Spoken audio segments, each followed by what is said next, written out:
जिसकी लाठी उसकी भैंस। तो कहानी कुछ यूं है कि एक ब्राह्मण को कहीं से यजमानों में एक भैंस मिली। उसे लेकर वह घर की ओर रवाना हुआ।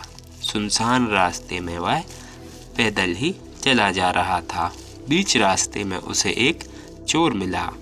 उसके हाथों में मोटा डंडा था और शरीर से भी वो अच्छा तगड़ा था।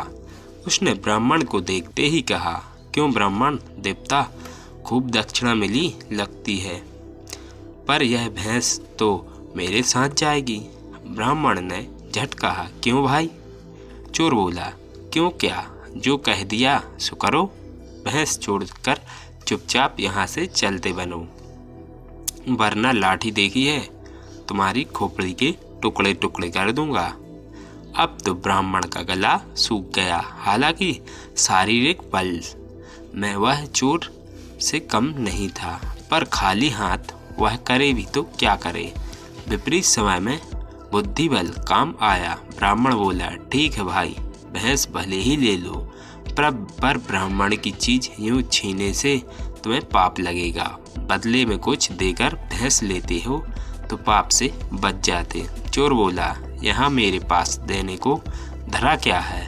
ब्राह्मण ने झट कहा, और कुछ नहीं, सही लाठी देकर भैंस का बदला कर लो। चोर ने खुश होकर लाठी ब्राह्मण को पकड़ा दी और भैंस पर दोनों हाथ रखकर खड़ा हो गया। तभी ब्राह्मण कड़क कर बोला, चल हट भैंस के पास से, नहीं तो अभी खोपड़ी तोड़ दूंगा। चोर ने पूछा, क्यों?